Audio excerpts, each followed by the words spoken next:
Kapag binigyan tayo ng Diyos ng kakayahang tumulong sa ating kapwa, huwag tayong magdalawang isip na magbahagi. Huwag nating ipagdamot ang mga bagay na pwede nating ibigay upang mapagaan ang kanilang buhay. At kahit na wala silang maisukli sa kabutihang nagawa natin, huwag pa rin tayong tumigil sa pagtulong at paggawa ng mabuti sa ating kapwa. Yan ang eksaktong karanasan na gustong ibahagi ni Ralph sa ating programa ngayong araw.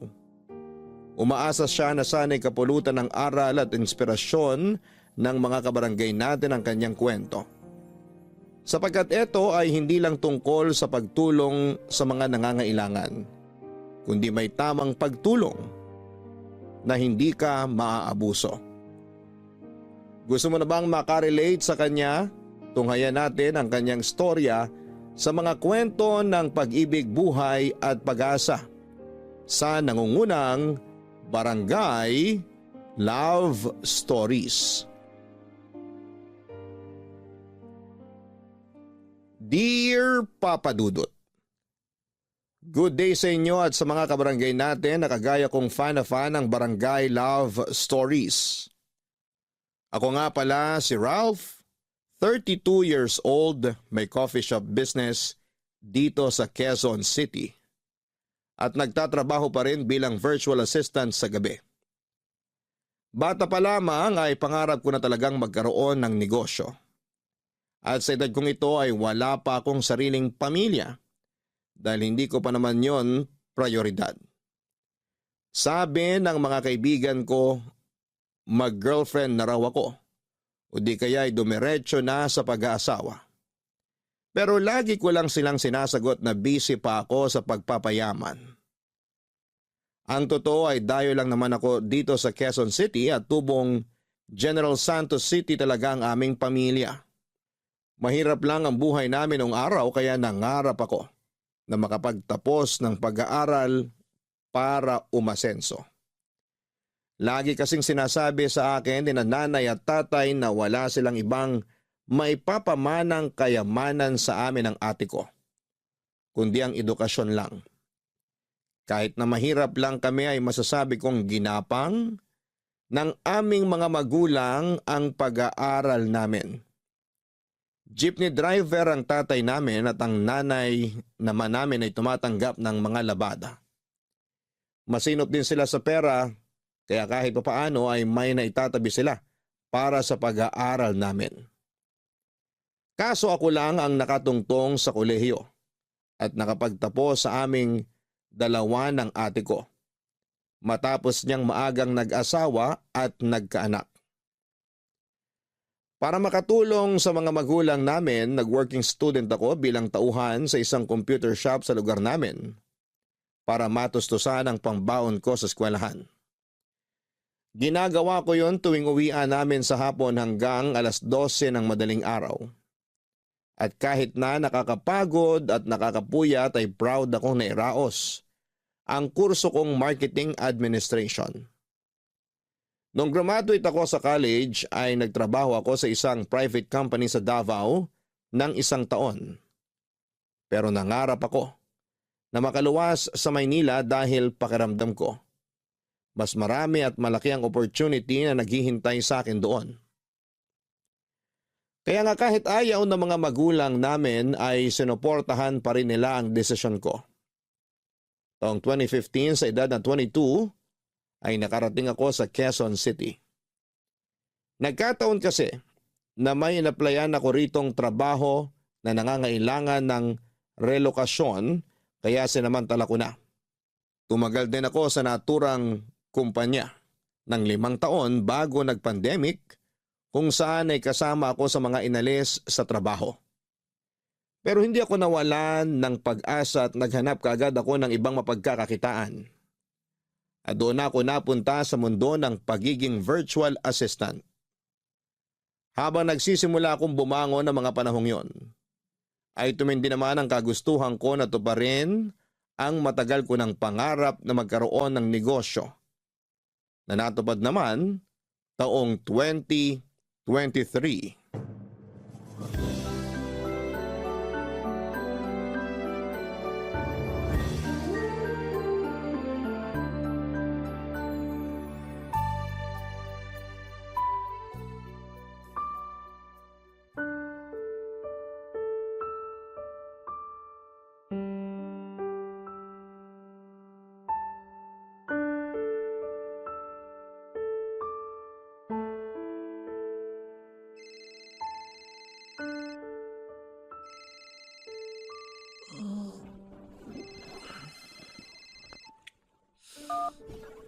Hello? Hello, Ralph? Sino to? Anong sino to? Ako to, yung ate mo. Ay, sorry ate. Kagigising ko lang eh. Wow, tanghaling tapat na ngayon ka palang gigising. Iba talaga kapag mayaman na. Ayos lang kahit tanghaliin ng gising at hindi masyado magbanat ng buto. Ano ka ba? Hindi ako mayaman. Kaya ako tinanghali ng gising kasi napuyat ako sa trabaho ko kagabi. Sus, maniwala ako sa'yo. Baka iniime mo lang ako ah. Anong inieme? Chinacharot, niloloko. Baka sinasabi mo lang na nagtatrabaho ka sa gabi para yun ang paniwalaan namin dito sa probinsya. Pero ang totoo, pag gimmick-gimmick ka na lang. Yun ang totoo. Napuyat ako dahil sa trabaho. Bakit naman ako magsisinungaling sa inyo? Baka kasi akala mo na hindi pa namin alam ni nanay at tatay dito, isama mo na rin yung iba nating kamag-anak na nakapagbukas ka na ng negosyo dyan sa Manila. Ayaw mo lang ipaalam sa amin na big time ka na at asensado. Unang-una, di ko naman tinago sa inyo na may negosyo na ako dito. Alam nyo naman na matagal ko ng pangarap yun, di ba? Ipinangalan ko pa nga kina nanay at tatay yung coffee shop ko eh. Pangalawa, may binabayaran ako mga tauhan at renta ng pwesto. Kaya kailangan ko pa rin magtrabaho. Kabubukas pa lang ng coffee shop ngayong taon. Hindi pa masyado kumikita yun. Kaya saan galing yung mga pinagsasabi mo na chinacharot ko kayo? Tsaka sinong big time? Para sabihin ko sa'yo ate, may mga binabayaran pa rin akong bills dito. Nagigipit pa rin ako. Kumpara naman sa buhay namin dito sa probinsya, nasa mas maayos sa kalagayan ka naman dyan sa Manila eh. Siyempre ang hirap-hirap kaya na may tinataguyod na mga anak. Buti ka nga solo mo lang ang pera mo, eh ako, wala lang ang pera. Kung meron man, hahatiin ko pa sa mga anak namin ang kinakasama ko. Uy, teka. Hindi naman tama na isumbat mo sa akin yung mga pinagkakagastusan nyo ng pamilya mo. Hindi ko naman sinusumbat. Pero nagkukumpara lang ako ng ganito o ganyan. Kaya wag na wag mong sasabihin na nagigipit ka. Kasi mas may gipit pa rin sa'yo at kami yun ang pamilya ko rito sa probinsya. Ay, bakit ka ba tumawag, te? Kung wala ka nang sasabihin, ibababa ko na to. Gusto ko pa matulog. Inaantok pa ako. Ha? Ay, ano kasi? Sige na ate, tsaka na tayo mag-usap. Mamaya na, para ka naman tanga eh. Wow, ako pa talaga yung tanga? Sino pa nga ba? Eh tayo lang naman magkausap dito. Bakit ka nga kasi tumawag? Ito naman eh, masyadong mainipin. Ano nga kasi? Inaantok na ako, bababa ko to. Uutang sana ako. Ano? Ano ba yan? Ulit-ulit naman eh. Sabi ko, uutang sana ako. Kasasabi ko lang na marami rin akong gastos dito, di ba? Oo nga. Pero may inaasahan ka naman pera na susweldohin dyan sa trabahong sinasabi mo. Idagdag mo pa yung negosyo mo. O di ba? Tiba-tiba ka rin eh. Ang labo ng katwiran mo. Hindi nga ako tiba-tiba dito. Hindi raw. Ganun na rin yon. Kaya pautangin mo na ako kasi sobrang gipit kami ngayon. Alam mo ba, sunod-sunod kami nagkasakit ang mga pamangkin mo. Ubo, sipon, tsaka lagnat. Hawa-hawa na. Wala na rin kaming bigas na maisasaing. Kaya lalo ko nangangayayat eh. Yung kinakasama ko naman sakit ng ulo pa rin. Tapos yung iba mong pamangkin ay sarili lang iniisip. Kulang na lang mapanot ako sa konsumisyon. Kaya maawa ka naman sa akin na ate mo. Ibabalik ko naman sa iyo yung perang uutangin ko eh. Alam ko na pinaghirapan mo yun. Sige na Ralph, pautangin mo na ako. Ay, ano pa nga bang magagawa ko? Alam ko naman hindi mo ako titigilan hanggat di kita pinauutang eh. Wala lang talaga ako malalapitan. Kapag sa iba naman ako umutang, itutubuan nila ng malaki. Kaya imbis na makabayad ako agad, lalo kong nalulubog. Kaya parang awa mo na. Pagbigyan mo na ako. Palibasa, alam mo na hindi kita matitiis. Salamat talaga Ralph. Hulog ka ng langit.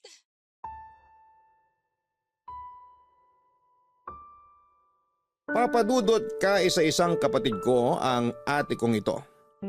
Mas matanda siya sa akin ng 13 taon at kahit na nasa Jensen pa ako ay hindi talaga kami lumaking malapit sa isa't isa. Pero hindi naman kami magkaaway ng todo-todo. Siguro ay ganun talaga, hindi porke iisang puno ay pareho na ang bunga. Ang ibig kong sabihin ay kahit na magkapatid kami, ay magkaiba pa rin kami ng ugali. Magkasalungat ng paniniwala at prinsipyo sa buhay. May kontento na at merong nangangarap pa rin ng todo. Tulad ng nabanggit ko, hindi nakapagtapos ng pag-aaral si ate dahil maaga siyang nag-asawa at nagkaanak. 43 years old na ang ate ko noong 2023 at meron na siyang 6 na anak. Dysfunctional ang pamilya ni ate. Lasinggero at nananakit ang kinakasama niya at ama ng mga anak nila. Wala rin itong permanenteng trabaho at may pagkababaero din. Usap-usapan nga sa barangay namin na may anak daw ito sa ibang babae. 1 o 2 na yata. Hindi ko na maalala. Kaso may pagkatanga sa pag-ibig ang kapatid ko. Kaya hindi pa rin niya magawang hiwalayan ang tatay ng mga anak niya. Pero kahit na hindi kami close ng ate ko ay nananatili pa rin na siya ang nag-iisa kong kapatid. Siyempre hindi ko siya natiis nung humingi siya ng tulong sa akin. Agad ako nagpadala ng pera para pangkain nila at panggastos sa probinsya. Pero hindi doon natapos ang lahat dahil ng mga sumunod na linggo ay panay na hingi sa akin ng ate ko. At nagbibigay naman ako dahil ako ang mas nakakaluwag sa aming dalawa. Sa totoo lang ay regular ako nagpapadala kina nanay at tatay ng pera panggastos nila at pambayad sa bills. Inaabutan ko rin si ate paminsan-minsan. Pero tulad ng sinabi, meron din akong binabayaran kaya hindi ko masasagot lahat. 1 beses umuwi ako sa amin sa General Santos para mag-celebrate ng birthday ko. Tuwang-tuwa sina nanay at tatay nang makita ako at ganoon din ako dahil na-miss ko sila ng sobra. Uy, Ralph, thank you dun sa pasalubong mo sa mga anak ko, ha? Tuwang-tuwa sila, lalo na yung pangalawa ko. Sakto kasi sa kanya yung sapatos na bigay mo.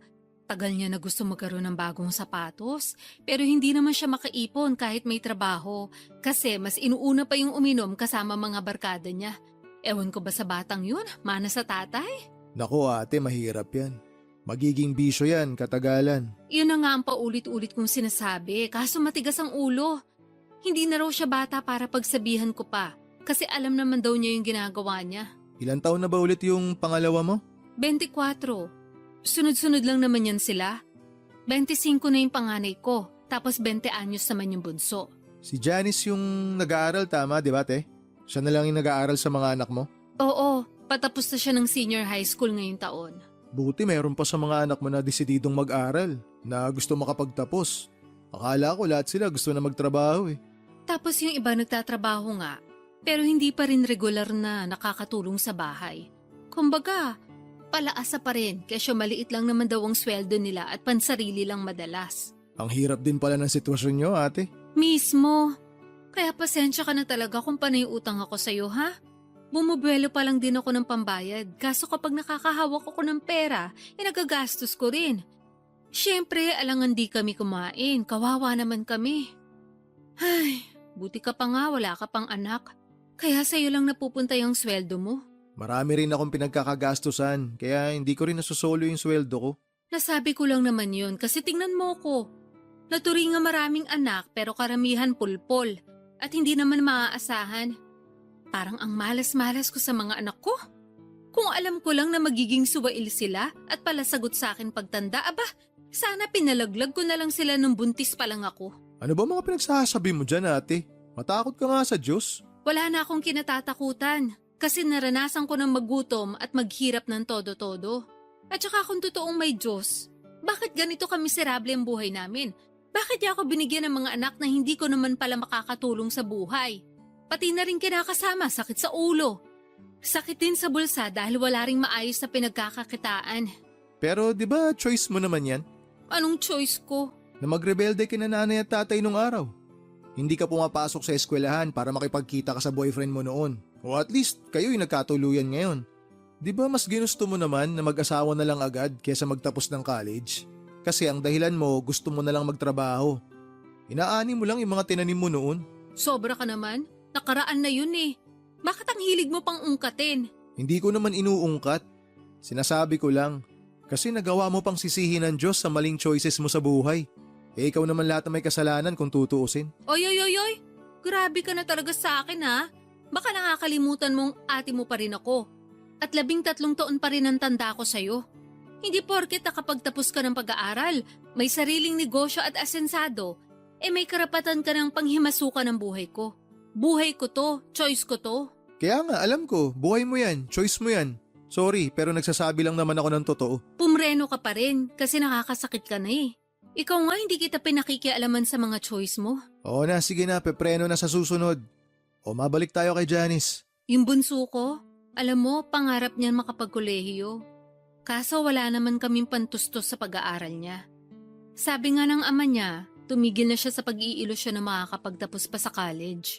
Mas mabuti niyang gawin magtrabaho na lang pagka-graduate. Ayos ah, parang hindi niya anak yung kausap niya kung makapagsalita siya. Tsaka sobra naman yung nag-iilusyon. Buti nga masipag yung bata Gustong gusto makapagtapos ng pag-aaral. Ganun talaga pag hindi nakatungtong sa eskwelahan. Bopols. Pero ayun nga, gustong-gusto talaga ng pamangkin mo na mag-aral. Idol ka niya Gusto kanyang tularan pagdating ng panahon. Yun bang asensado sa buhay? Alam mo, masipag mag-aral yung anak ko Pwede mo ba siyang tulungan na matupad yung pangarap niya na makapagkolehiyo? Sige na, pag-aralin mo naman yung pamangkin mo. Papadudot bunso sa 6 na magkakapatid si Janice at siya lang ang nag-aaral sa kanila ng panahong yon. Bulakbol kasi ang ibang mga anak ni ate at kahit na anong paalala sa kanila ni nanay at tatay na mag-aral ng mabuti, ay nauuwi pa rin sila sa paglalakwatsa. Lahat ng mga pamangkin ko liban kay Janice ay nagtatrabaho na kasi sinabi raw sa kanila ni ate na kung hindi rin naman sila mag-aaral, ay mabuti pang magbanat na lamang sila ng buto para makatulong sa kanilang pamilya.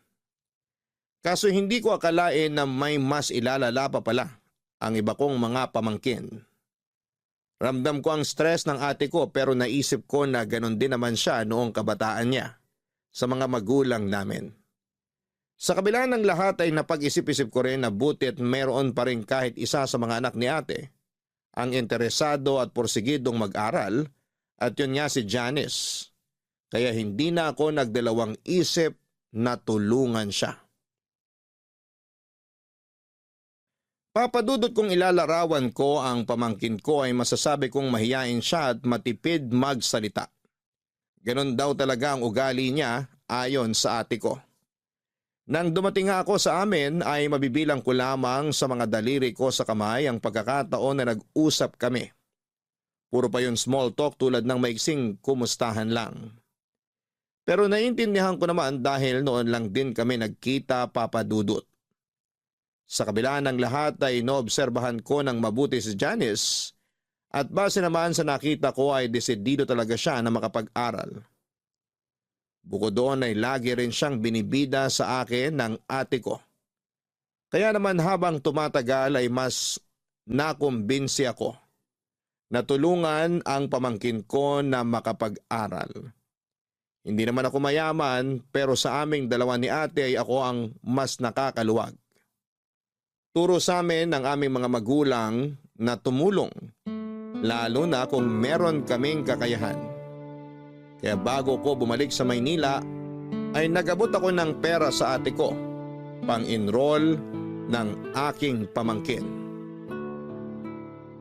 Buti ate, napapunta mo si Janice dito para personal kami magkausap. Nga pala, marunong ba siya magtagalog? Huwag kang mag-alala, marunong magtagalog yun. May hilig yun sa mga teleserye ng GMA. Doon siya natuto, pati yung tono. Pero okay lang din kung sakaling hindi. Marunong naman ako Huwag na! Tsaka para masanay na rin siya. Hello po, Ma. Hello po, Tito Ralph. Oh, andito ka na pala. Halika, tabihan mo ako rito sa upuan. Sige po. Nak, mag-thank you ka sa Tito Ralph mo. Dali. Bakit po? Kasi nga pumayag na siyang pag-aralin ka sa kolehiyo. Talaga po? Hindi niyo ako niloloko? Siyempre hindi. Di ba, Ralph? Sabihin mo nga rito sa anak ko, mukhang hindi naniniwala sa akin Totoo po ba yun, Tito? Oo. Naobserbahan ko kasi na masipag ka mag-aral. Tsaka laging sinasabi ng mama mo na gustong-gusto mo raw makapag-college. Gustong-gusto ko po talaga. Kaya nga nung sinabi sa akin nila Mama at Papa na wala silang pampaaral sa akin, nalungkot po talaga ako. Alam mo naman mahirap lang ang buhay natin, di ba? Sana naiintindihan mo na yun. Tsaka kayong lahat ginagapang naman namin kayo ng papa nyo. Hindi lang talaga tayo tinatamaan ng swerte. Puro lintik at kamalasan tumatama sa atin. Sawing palad, kumbaga. Kaya nga inawitan ko tong tito mo na baka pwede kanyang tulungan na makapag-aral sa kolehiyo. Buti pumayag siya kasi malaking bagay yon. Kaya ano pang hinihintay mo? Mag-thank you ka sabi. Opo, Ma. Thank you po, Tito Ralph. Malaking bagay po yung tulong nyo. Pangako, aayusin ko po ang pag-aaral ko para matuwa naman kayo. Ngayon pa lang natutuwa na ako sa'yo kasi nagsisikap ka talaga. Sana ipagpatuloy mo yan kahit na di magiging madali pag nasa college ka na. Hindi naman sa tinatakot kita pero iba kasi dun eh. Ibang-iba ron kesa sa senior high. Talaga? Sasakit ba ulo ng anak ko dyan? Ma naman eh. Siyempre, depende yon kung paano ko i-handle yung emotions ko. Saka marami na rin naman po akong naririnig na mahirap daw sa college. Yung ibang mga kaklase ko tuloy ayaw nang mag-aral pagka-graduate namin. Tingin mo, kakayanin mo. Siyempre po. Tama ang anak mo ate. Depende sa tao kung paano niya i-handle yung emosyon niya. Pero Janice, sana kahit na challenging ang college life, tapusin mo pa rin. Huwag mong susukuan. Sa bagay. Tingnan mo nga ikaw, nakatapos ka. Dapat gayahin mong tito mo, nak ha. Masipag, matyaga at may mataas na pangarap sa buhay. Opo, idol na idol ko nga yang si Tito. Maiba tayo. Meron ka bang kurso na plano mong kunin? Gusto ko po sanang mag-teacher, kaso sabi ni Mama, kuhain ko raw po yung katulad ng kurso na kinuha nyo. Tama naman. Kasi dyan yumaman ng tito mo. Si ate naman paulit-ulit eh. Sinabi nang hindi nga ako mayaman. Hindi pa mayaman. Pero yayaman ka rin. Mas yayaman. Ayaw mo ba nun? Huwag ka kasi masyadong nega at kontrabida. Dapat kahit hindi pa, sinasabi mo mayaman ka na para lalo magkatotoo. Gayahin mo ko.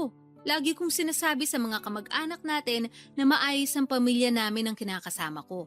Na maswerte ako sa mga anak ko. Hindi pa nga lang nagkakatotoo pero alam ko papunta na rin yun doon. Ay nako, ibang klase ka talaga mag-isip. Siyempre, bihira lang magkaroon ng utak na ganito sa akin, no? Sorry, Tito, kung masyadong kakaiba mag-isip si Mama. Ano ba kasi masama sa pag-iisip ko? Wala naman, pero kakaiba lang po. Kung sampalin kaya kita, Grabe naman po kayo. grabe talaga ako. Alam ng tito mo yan eh, pati ng lolo at lola mo. Tsaka ng mga kapitbahay natin at mga kamag-anak natin. Alam mo ate, yung mga ganyan mo, hindi mo dapat pinagmamalaki yan. Ay teka, isa ka rin eh. Kung grabe ako, mas grabe ka sa akin. Nagsasabi lang naman ako ng totoo no. Ikaw ang grabe. Nakuha mo pa talagang ipagmalaki sa anak mo yung mga kabulastugan mo noon?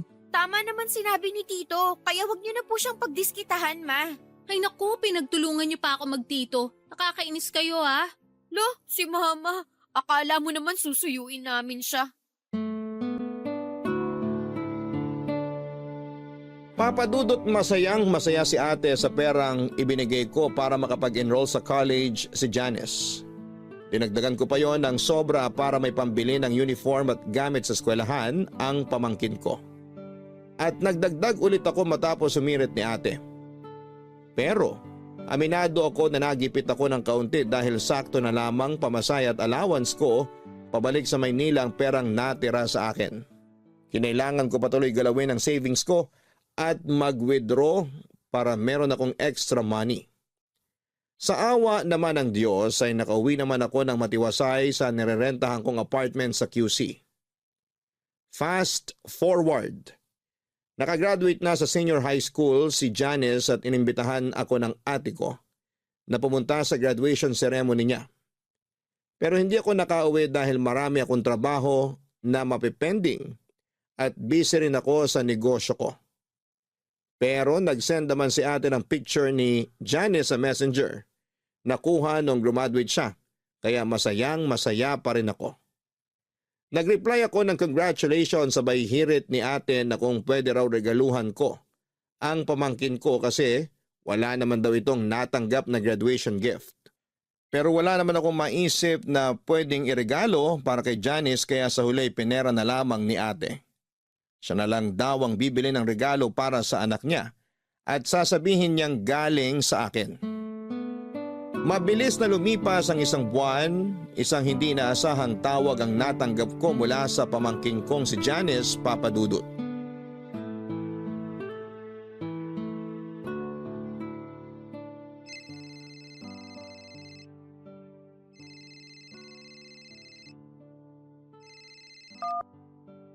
Hello? Hello, Tito? Oh, Janice, napatawag ka. Opo pasensya na kayo kung naistorbo ko kayo. Baka lang may ginagawa kayo.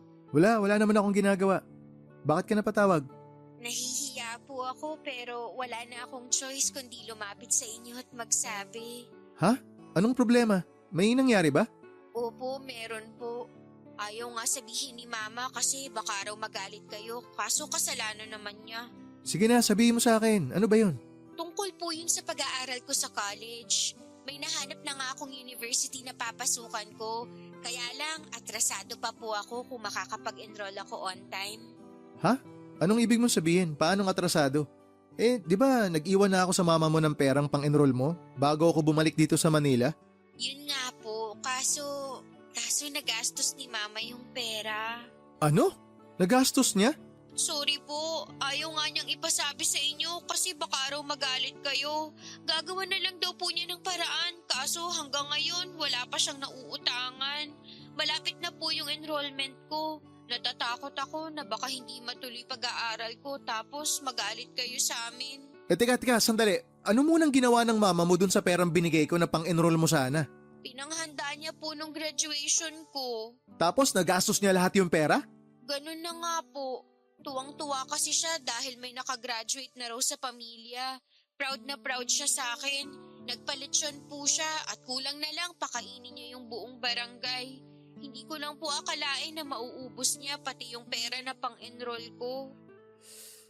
Ay, si ate talaga kahit kailan masyadong pabide. Kilala niyo naman po si Mama, di ba? Ugali niya talaga yon lalo kapag may nahawakan siyang pera.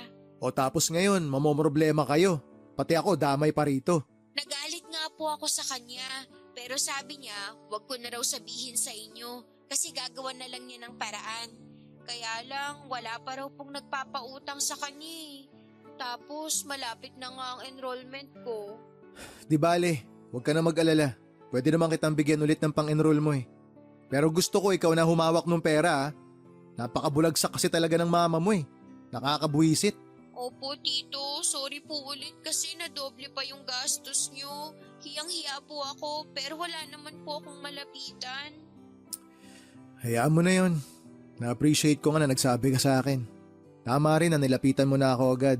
Hindi mo na pinatagal kesa naman di ka nakapag-enroll. Gusto ko talaga na tulungan ka sa pag-aaral mo. Sabi ko nga sa'yo noon, naoobserbahan ko na masipag ka mag-aaral tsaka determinado ka na makapagtapos. Ituloy mo lang yan. Sigurado ako na malayo mararating mo sa buhay oras na may hawak ka ng diploma. Yun nga po yung nasa isip ko palagi na mas marami ang oportunidad na magbubukas sa akin kapag nakagraduate na ako sa pag-aaral. Ayoko po na gumaya sa mga kapatid ko na mga tinamad na lang mag-aral at nagtrabaho na lang. Tapos hindi rin naman nakakatulong kina mama at papa. Pangarap ko rin po na tumulong sa pamilya namin para kahit paano makaahon kami sa kahirapan. Nakikita ko kasi sa iyo yung kabataan ko nung araw. Ganyan-ganyan ako kadeterminado na makagraduate. Kahit na mahirap, kahit na walang bilib sa akin yung mama mo nun, nagpatuloy pa rin ako. Ginawa ko na lang inspirasyon yung lolo't lola mo para abutin yung mga pangarap ko. Kaya sana ganun din yung gawin mo. Opo, pangako ko po sa inyo na hindi ko sasayangin yung tiwala niyo sa akin. Mag-aaral po ako ng mabuti para maibalik ko lahat ng mga tulong niyo sa akin. Mag-aral ka para sa sarili mo, para sa mga pangarap mo. Pagtuunan mo ng pansin kung paano ka makakapagtapos. Magsikap ka. Huwag mo na munang masyadong isipin kung paano mo maibabalik sa akin yung tulong na ibibigay ko sa'yo. Hindi naman po pwedeng hindi ko yun isipin. Siyempre, nakakahiya pa rin po. Kung tutuusin, hindi nyo naman po ako responsibilidad. Pero nang dahil sa pangarap ko, naobliga pa kayong tulungan ako. Wala namang kaso sa akin yun. Pamangking kita eh. Pamilya tayo. Turo sa amin ng lolo't lola nyo na kung meron kaming kakayanan na tumulong, huwag kami mag-alinlangan. Salamat po talaga. Napakaswerte ko dahil meron akong mabait na tito.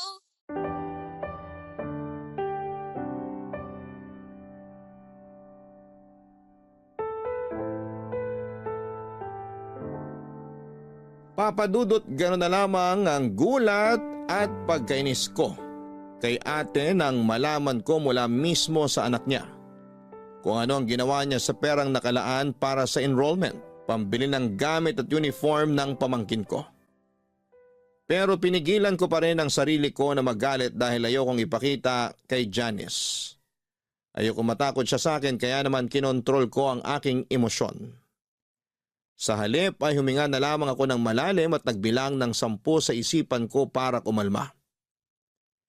Pagkatapos ng pag-uusap namin ng pamangkin ko ay naisip ko na parang hindi ko namang kilala ang ate ko na may pagkagastador at ugaling mahilig magpabida sa mga kamag-anak namin at kaibigan niya.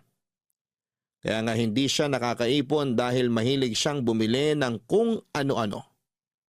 Hindi talaga siya magaling humawak ng pera at hindi rin naman niya gustong matuto, papadudot. Noong taong ding yon ng 2023 ay nagpadala ng picture sa messenger ko si ate tungkol sa registration form ni Janice sa college. Excited ako at masayang-masaya para sa pamangkin ko. Alam ko na hindi magiging madali ang college life niya. Pero nakahanda naman akong tulungan siya financially para mairaos ang kanyang pag-aaral. Alam ko kasi ang kahalagahan ng edukasyon at yon ang gusto kong tumatak sa isipan niya. Hindi nagtagal ay nagsimula na ang klase at noong mga sumunod na buwan ay napansin kong dumalas ng dumalas ang paghingi sa akin ng pera ni ate kesyo marami raw gastusin sa pag-aaral ang pamangkin ko. Alam ko na magastos sa college pero parang hindi na makatotohanan ang mga dahilan ng ate ko. Bukod doon ay hindi ko rin makausap si Janice dahil bigla niya akong blinak sa messenger. Kaya hindi niyo ako masisisi kung magdududa ako dahil meron ng reputasyon ng pagiging sinungaling ang ate ko. Isang araw ay naisip kong umuwi sa amin nang hindi pinapaalam sa pamilya ko. Gusto ko silang sorpresahin pero hindi ko akalain na ako pala ang masosorpresa.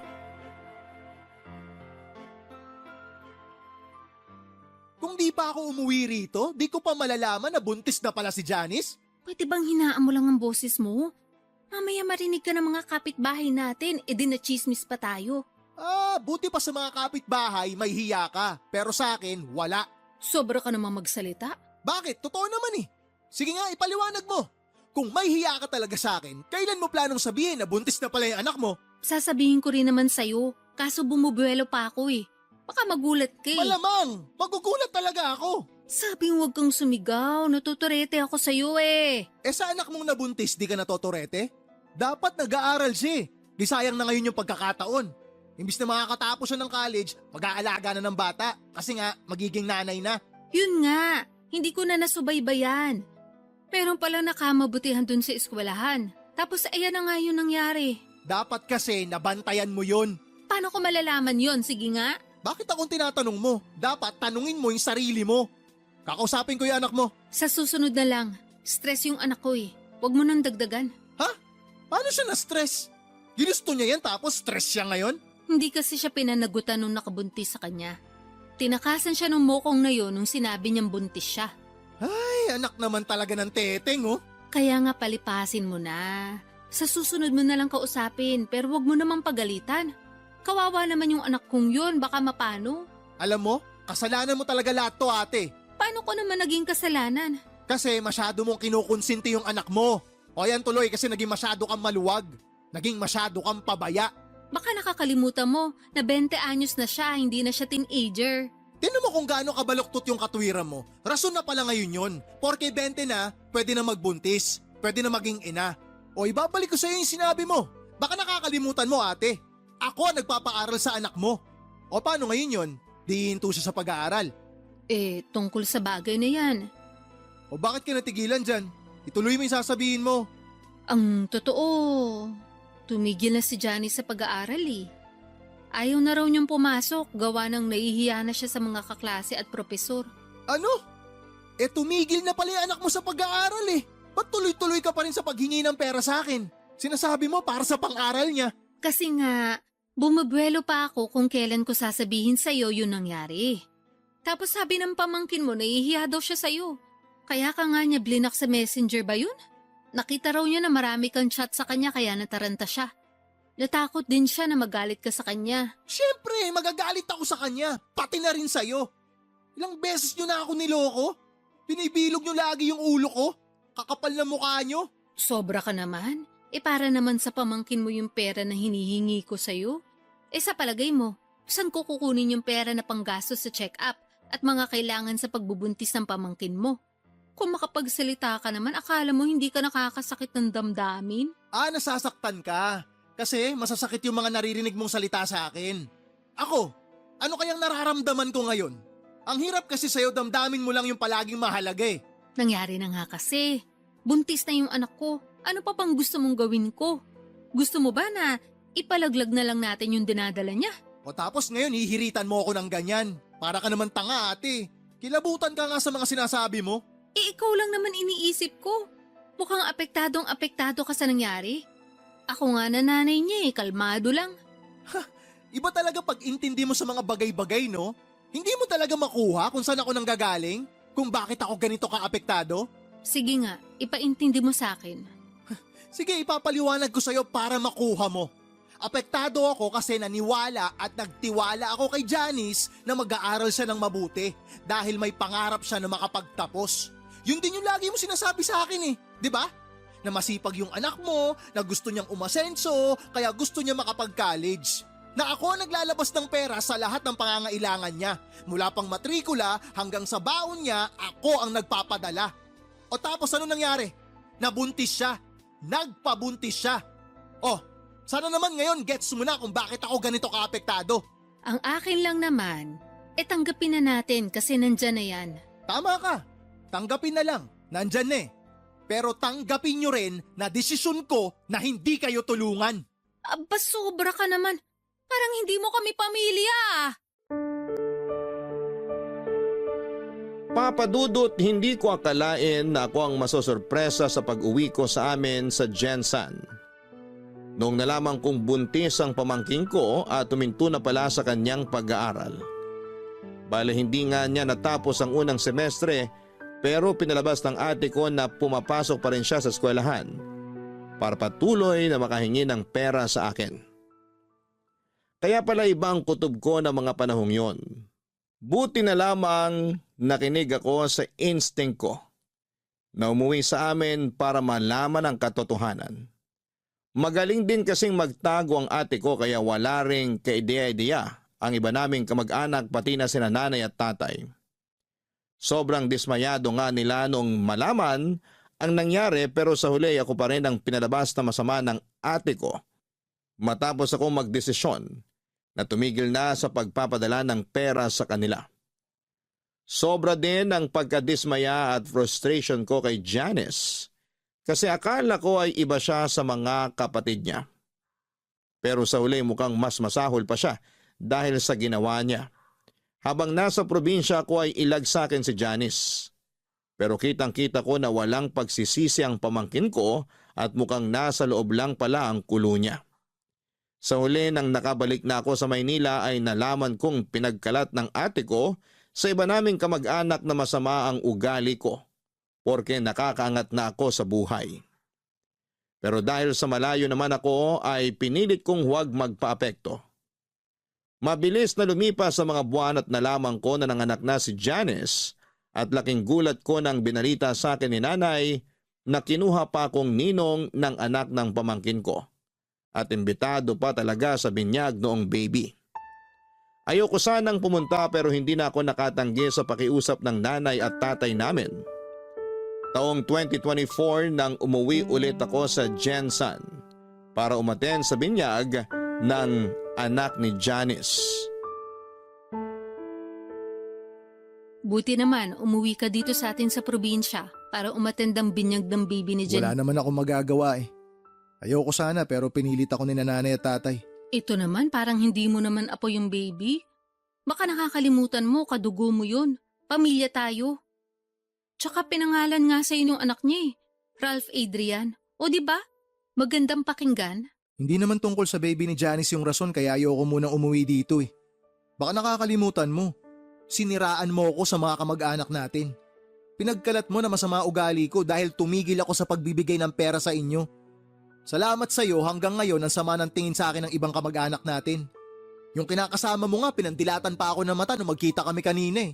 Akala naman niya matatakot ako sa kanya. Malaki naman talaga mata nung kinakasama ko. Kaya pagpasensyahan mo na. Tungkol naman dun sa iba nating kamag-anak, huwag ka mag-alala. Kasi sinabihan ko na naman sila na hindi totoo yung pinagkalat ko tungkol sa'yo nun. Na nagalit lang talaga ako dahil tinigil mo yung pagtulong sa amin ng anak ko matapos mong malaman yung nangyari. Pero baka hindi pa rin sila nakaka-move on. Sabihan ko na lang ulit. Ay, pasensya ka na talaga ha. Huli na nung na-realize ko na hindi mo naman talaga kami responsibilidad. Tsaka kami talaga yung may pagkakamali dun. Kung na-realize mo pala yan, bakit hindi ka man lang nag-sorry sa akin nun? Ha? Nahihiya ako. Parang hindi mo ko kilala. Hindi kaya ako nagsusorry. Talaga? Kailangan ko pa intindihin yung pride mo? Ayos ka. Tsaka ito na yung paraan ko ng pagsusorry. Alin? Ang gawin akong ninong ng apo mo? Kaya inimbitahan mo ako ngayon sa binyag?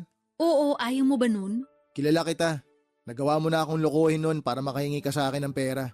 Ayoko sanang isipin na kaya mo ako kinuwang ninong ng apo mo para may dahilan ka na naman na huthutan ako. Sobra ka naman sa huthutan? Akala mo naman napakalaki ng perang binigay mo sa akin nun? Hoy, malaki yon kapag pinagsama-sama. Tsaka akala mo ba pinupulot ko lang sa kalsada yung perang pinadadala ko sa'yo? Para lang alam mo dugot pawis ko yon. Pinaghihirapan ko ang bawat sentimo na kinikita ko. Pero ikaw, lagi ka lang nakatanghod, hingi ka lang ng hingi, utang ka lang ng utang. Kaya di mo ako masisisi kung hanggang ngayon masama pa rin loob ko sa'yo. Matagal na yun eh. Hindi pa ba ako absuelto sa kasalanan ko?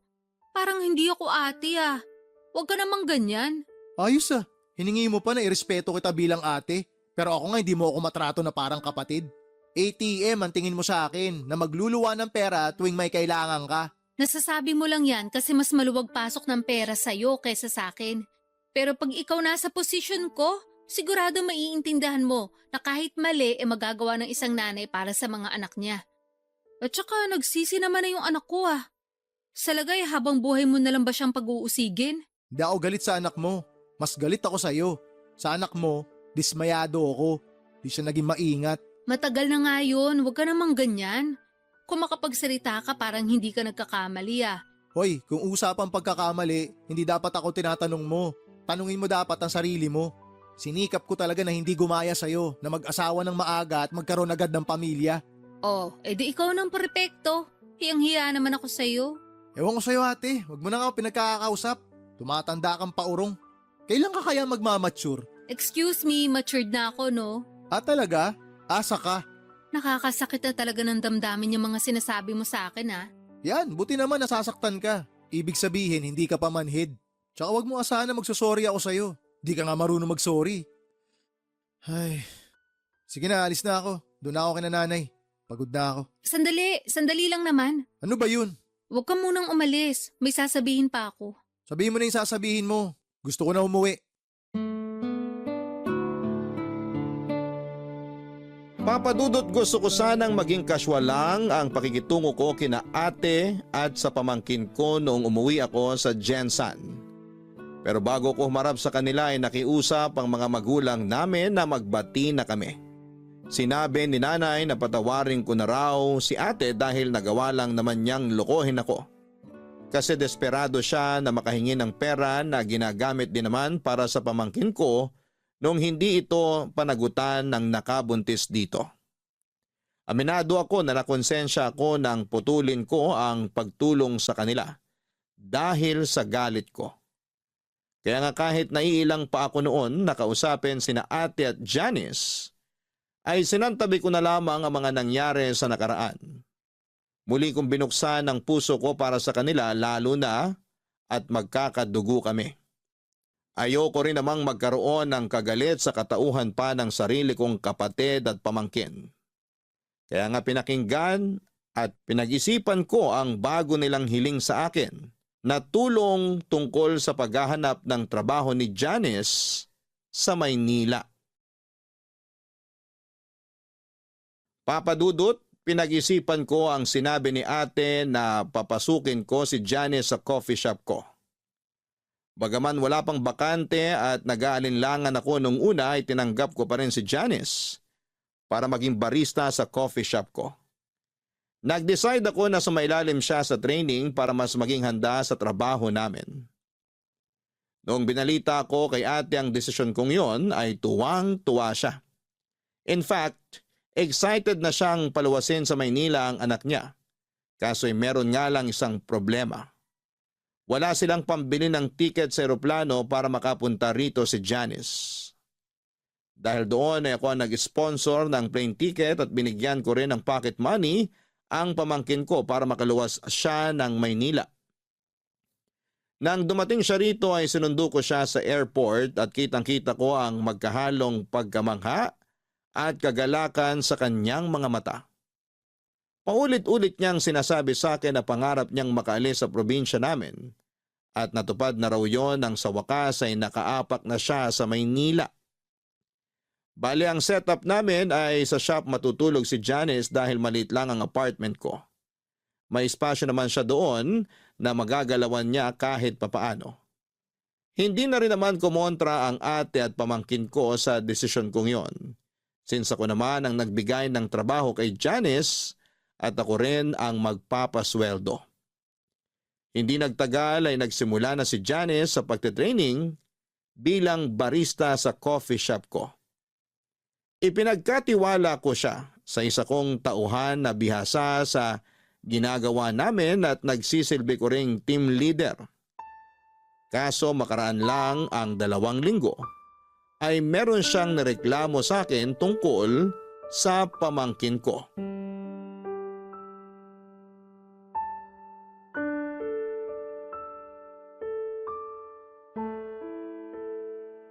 Janice, liga. Mag-usap tayo sandali. Opo, tungkol saan po? May nalaman akong report tungkol sa'yo galing sa bisor nyo. Ano pong report yun? Tungkol daw sa ugali mo. Totoo ba na mahirap ka raw pakisamahan? Na boss ka raw kung umasta dito porke tito mo ko? Wow ha? Sinabi po ba talaga niya yan? Oo. Bukod doon, ang hirap mo raw turuan. Hindi ka rin marunong sumunod sa instruction. At ginagawa mo lang kung ano gusto mo. Mahilig ka raw magreklamo, puro ka pa cellphone. At naniwala naman po kayo sa sinabi niya? Nung una, syempre hindi. Kasi ayokong isipin na totoo yung mga sinasabi niya. Tsaka malaki ang tiwala ako sa'yo eh. Pamangking kita pero kailangan ko rin naman pakinggan yung mga empleyado ko at maging patas sa kanila. Kaya ang ginawa ko, pinanood ko yung CCTV footage nitong shop last week. At doon ko napatunayan na tama nga yung mga reklamo niya tungkol sa ugali mo. Sorry po, Tito. Ay, di ba nagkasundo na tayo nung umpisa pa lang na hindi kita tatratuhing pamangkin at hindi mo rin gagamitin yung pagiging magkamag-anak natin dito sa trabaho? Umuo ka. Sinabi mo pa nga na tama lang yun para maging patas sa iba. Bukod dun, ikaw ang bago dito. Kaya dapat hindi mo minamalditahan yung team leader nyo. Dahil sa ginagawa mong yun, parang lumalabas, binabastos mo na rin ako. Epal naman kasi yung team leader niyong yun. Masyadong sip-sip sa inyo, akala mo ko sino. Bakit? Tagapagmana niyo po ba siya? Ano sabi mo? Tinatanong ko kayo kung magiging tagapagmana niyo siya kasi wala naman kayong sariling anak, di ba? Anong koneksyon yan sa pagmamaldita mo? O baka naman may gusto siya sa'yo kaya gano'n na lang siya makasipsip. Hoy Johnny, sumayos ka. Saan ba pinagkukuha yung mga sinasabi mo? Sa obserbasyon ko lang naman. Akala nyo kayo lang ang marunong mag-obserba? Ako rin kaya. At yan ang mga nakikita ko. Masyadong sumbongera yung mga tauhan nyo. Pero sipsip at plastikada naman. Akala mo kung sinong magaling nagkakamali rin naman sila. Ako nga madalas nilang binubuli kasi baguhan lang ako. May isang beses na pinaglinis nila ako ng CR para may magawa raw ako. Tama ba yun? Bagong manicure pa naman ako noon. Nasira lang tuloy mga kuko ko. Kailan nangyari yan? Sabihin mo, para ma-check ko sa CCTV. Hindi ko na matandaan. Basta, nangyari talaga yun. Kung totoo ngang nangyari yan at pag napatunayan ko na binubuli ka nila, meron silang matatanggap na memo sa akin. Memo lang? Hindi nyo ba sila tatanggalin? Hindi ako pwede basta-basta magtanggal ng empleyado, lalo't walang mabigat na dahilan. Tsaka may proseso yan. Kaya nga memo muna kasi first offense pa lang. Bukod doon, matagal na rin sila sa akin. Wala namang ganitong insidente bago ka dumating eh. Ibig sabihin, ako lang talaga panira rito? Wala naman akong sinasabing ganun. Ganon na rin yun eh. Sinasabi niyo na ako lang panira dito sa negosyo niyo. Grabe, ang unfair niyo naman. Hindi niyo naman kaano-ano yung mga yon. Ako kaya ang pamangkin niyo rito. Hindi ko nakakalimutan na pamangking kita, pero sana wag mo rin kalimutan na kailangan kong maging patas. Sana maintindihan mo rin na pagdating sa trabaho, hindi mo lang ako tito, boss mo rin ako. Kung yung team leader nyo hindi mo magawang respetuhin, paano ako makakaasa na re-respetuhin mo ako pag di ka nakaharap sa akin? Sinong may sabi na hindi ko kayo nire-respeto? Nire-respeto ko kaya kayo. Respetuhin mo rin yung mga katrabaho mo. Mahalin mo sila kasi kayo yung magkakasama dito. Mahalin at pahalagahan mo rin yung trabaho mo kasi pinagkakakitaan mo to eh. Kaya ka nga lumuwas dito sa Maynila para maghanap buhay. Para may padala ka sa anak mo sa probinsya. Alam ko naman yun. Hindi nyo na kailangang isumbat sa akin. Hindi kita sinusumbatan. Sinasabi ko lang sa'yo yung mga dapat mong gawin na dapat mong tandaan. Kasi nalilihis ka eh. Parang hindi mo ata naaalala kung bakit ka nagtatrabaho dito sa Maynila eh. Pinamumukha nyo na kayo ang nagpapasweldo sa akin. Na kayo rin ang nagbayad ng ticket ko sa eroplano para makapunta ako rito. Kulang na lang sabihin nyo sa akin ang kapal ng mukha ko dahil sa dami ng mga tinulong nyo sa pamilya namin. Siguro nga tama ako. Nagalit pa rin kayo sa akin hanggang ngayon. Kasi hindi ko tinupad yung pangako ko na magtatapos sa college dahil nabuntis ako ng maaga.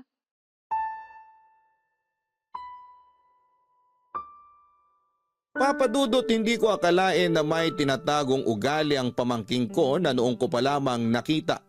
Ang bastos niya na sinasagot-sagot niya ako samantalang bilang boss niya ay pinagsabihan ko lang naman siya. Wala akong masamang intensyon at gusto ko lang maging patas sa mga tauhan ko. Ayoko na porke pamangkin ko siya ay hindi ko na siya sasawayin.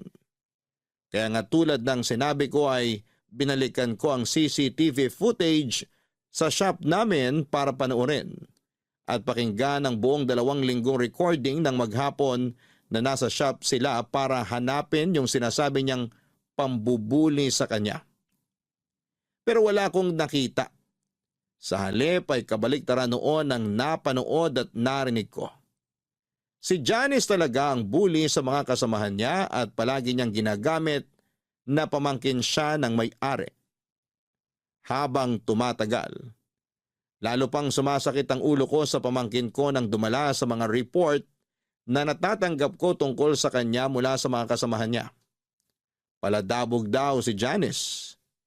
Hindi rin siya ngumingiti kapag may customer. Bagay na lagi kong pinapaalala sa kanya na kailangan niyang gawin sa trabaho niya.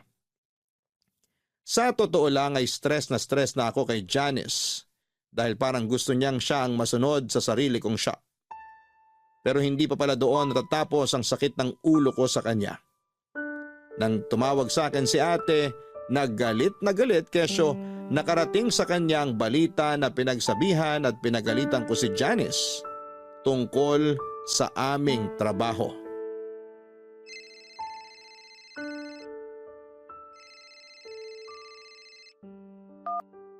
Hello ate, Hello, Ralph. ba't ka napatawag? Ano yung nakarinig sa akin na inaapay mo raw dyan yung anak ko? Ha? Huwag mo ko inaha dyan. Alam kong narinig mo yung sinabi ko.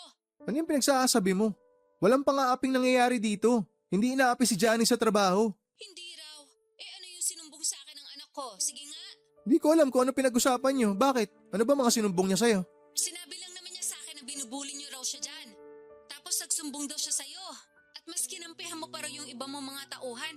Aba Ralph, sino ba sa kanila ang pamangkin mo? Oo nga, pamangkin ko si Janice. Pero walang pambubuling nangyayari sa trabaho. Ibig mong sabihin sinungaling ang anak ko? Oo, nagsisinungaling siya. Dahil ako mismo ang nag-imbestiga sa reklamo ng mga kasamahan niya. Alam mo kung ano nadiskubre ko sa anak mo? Ano? Yung anak mo mismo ang bully. Binubuli niya lahat ng mga katrabaho niya. Huwag niya subukang itanggi dahil may ebidensya ako. Meron akong kopya ng CCTV footage kung saan huling-huli si Janice na nambubuli. Pwede ko ipadala sa'yo para sabay niyong panooring mag-ina. Para maliwanagan ka na may pagkasinungaling talaga yung anak mong maldita. Baka naman pwede nating pag-usapan to, Ralph. Pamangkin mo naman yun eh. Ate mo ko, di ba? Diyan kayo magaling. Kayo ng anak mo. Lagi niyong binabalandra sa mukha ko na pamilya tayo para makonsensya ako. Pero di niyo man lang ba naisip na nakakapagod kayo? Alam mo ba na hindi lang pambubuli ang problema ni Janice sa trabaho? Hindi lang yun ang issue rito. Tatamad-tamad din niyang anak mo. Bukod sa ubod ng maldita, nagmamarunong pa. Lagi pa nakasimangot sa harap ng mga customer ha. Hindi rin siya mapagsabihan. Kasi ultimo ako na tsuhin niya.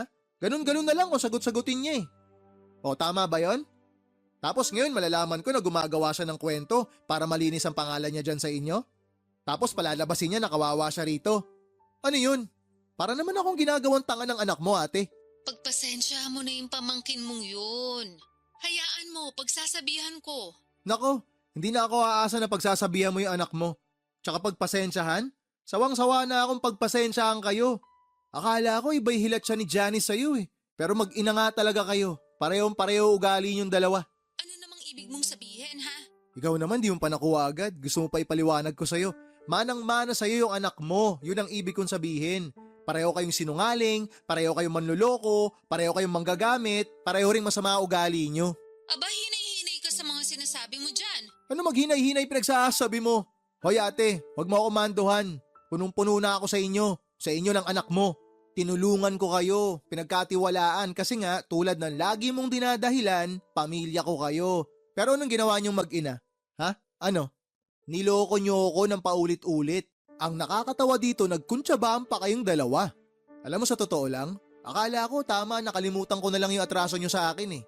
Lalo ka na, nung siniraan mo ako dyan sa atin. Kasi nga tinigil ko yung pagbibigay ko sa'yo ng pera nung mabuntis yung anak mo. Akala ko tama na patawarin kita eh. Kasi sabi mo nga nakaraan na yun, kalimutan na natin yun, pwede naman tayo mag-move on. Pero sa tingin ko, yun na ata yung pinakamalaking katangahang nagawa ko sa tanang buhay ko. Nakakapagod kayong tulungan kasi mga abusado kayo. Nasasabi mo lang yan dahil nakakaluwag ka. Ikaw kayang pumalit sa posisyon namin. Tignan ko kung hindi ka maging desperado para lang makaahon sa kahirapan. Naranasan ko rin naman maghirap ah. Baka nakakalimutan mo, bata pa lang tayo, mahirap na buhay natin.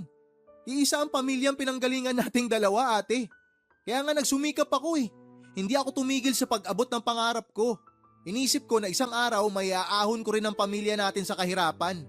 Oh, ngayon meron akong savings, meron akong konting naipundar, meron akong maayos na trabaho, meron akong sariling negosyo kasi nagsumikap ako. Hindi ako tinamad na kumayod at hindi ako naging malandi katulad mo. Para sabihin ko sa'yo, narating ko to nang hindi naging desperado na gumawa ng masama at manloko ng kapwa para lang makaahon sa kahirapan. Hindi kagaya mo. Wala lang sa'yo na loko-lokohin ako, maitawid nyo lang yung katamaran nyo.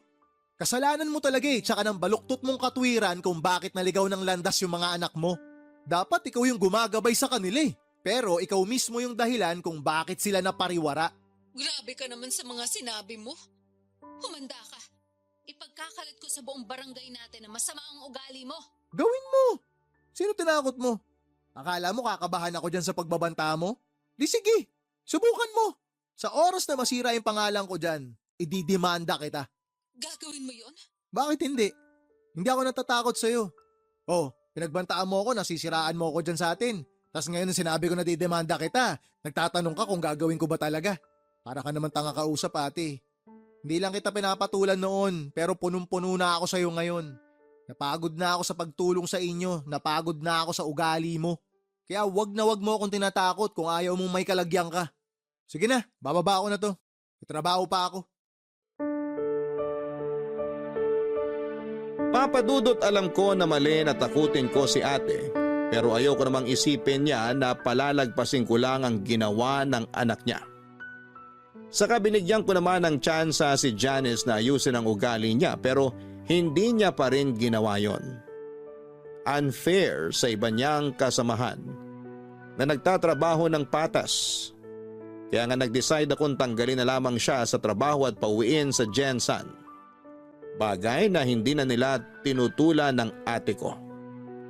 Ako ang sumagot ng plane ticket ng pamangkin ko pabalik sa probinsya namin at simula noon ay nawala na ako ng amor sa kanila.